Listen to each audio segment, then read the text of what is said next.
Welcome to Dump Truck Toolbox. I'm Alan, and today we're going to be talking about fear of change.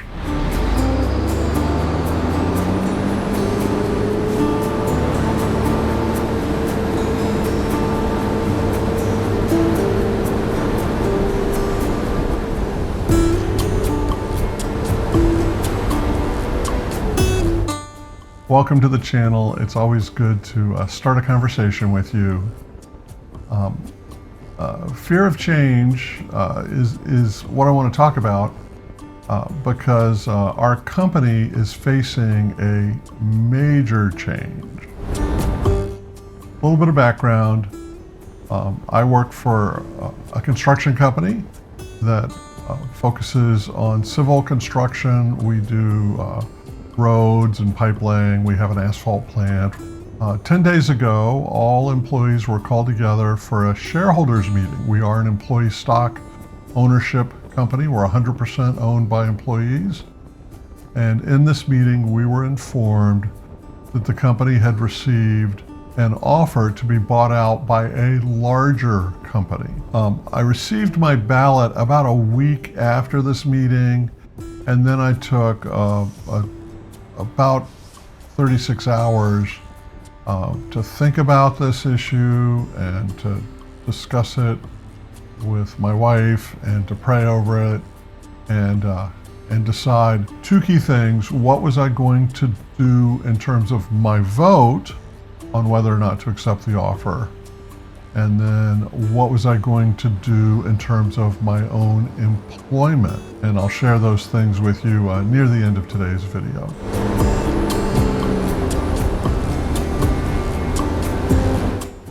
So a couple things about me. I like change in general.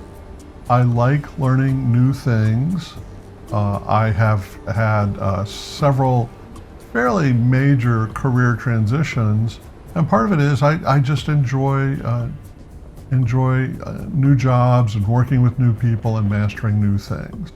In an American company, typically, you're going to have about 2 to 3% of the people who are innovators. That is, they're on the cutting edge, they're looking for new ideas, they just want to go out and mix things up and make things better. And then another 10 to 15% are early adopters. Maybe they didn't create the change, but hey, this is exciting. I mean, this is something new. Let's dive into it. Let's figure out what's going on. I consider myself to be an innovator and an early adopter in most situations. When I was with Ford Motor Company, I was working with a major project to help convert the company to the digital age. A few years later, I was working at Microsoft, and I helped them with some of the technology that I'd worked on at Ford. And then I also helped Microsoft move away from a compensation system that depended primarily on stock options to reward high performers. And they had to do this because the dot-com bubble had burst. Even though I like to lean into change, my initial reaction to this buyout proposal was actually very mixed. It could be very good, and it could be rather bad.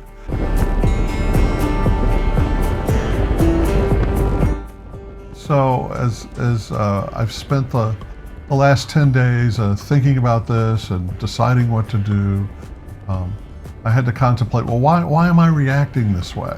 Why would I resist the change? Why wouldn't I just jump in head first and say, great, let's go off and do this? There's really three areas. There's the heart, there's the head, and there are the hands. And so let's talk about the heart first. How do I feel about this change? What's my emotional reaction to it? I really do feel like I'm just really settling into my current employer.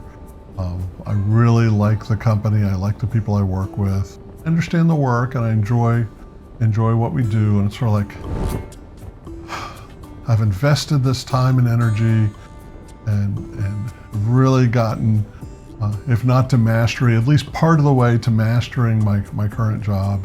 And now, this is gone. It's going to be taken away from me if the change happens, if we are bought out. An emotional reaction's not always open to persuasion. You can't necessarily argue someone out of how they feel about a change. The heart wants what it wants. So that's one of the reasons I think that I felt this surprising level of resistance. Second area is the head. How do I think about the possibility of our company being bought out? With rational resistance, with resistance based on what I think, rational arguments can be persuasive. Some of the good reasons to support this change is the offer to buy our company is very generous. The potential buyer, and I'm not sharing that information until it becomes public, but the potential buyer is a very reputable company. I see them out and about.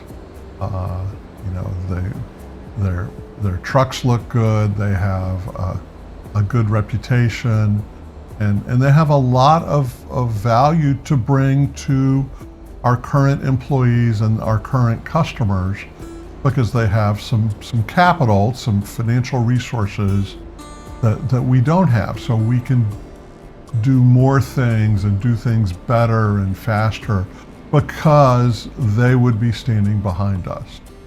But there's some rational negatives.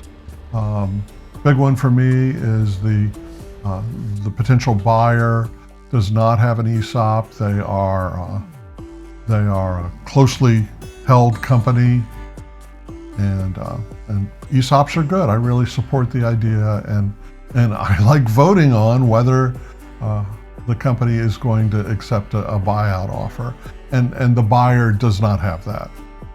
The second thing is they do have, from their website, a less generous retirement contribution than my current employer does. So those are two known negatives. And so beyond the known negatives, there are a bunch of unknowns. If the buyout goes through and if I'm offered a job and I accept it, what are the working conditions going to be? What's the nature of the work?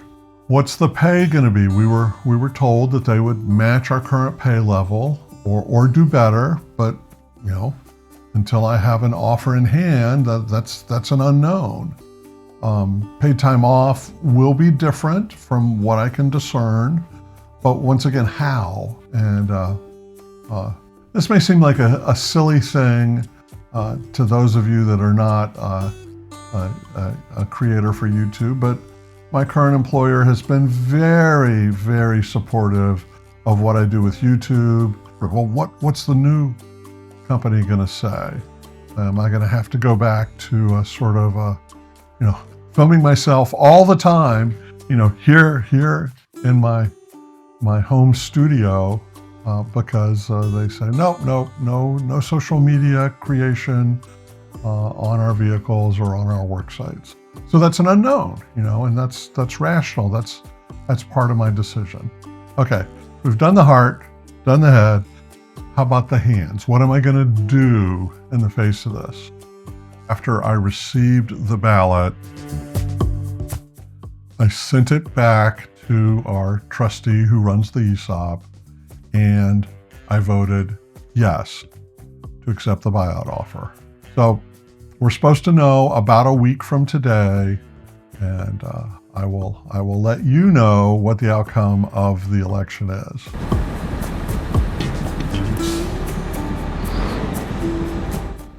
So my second decision is, if the buyout offer is accepted by our company, and if the new employer comes in and interviews, will I interview?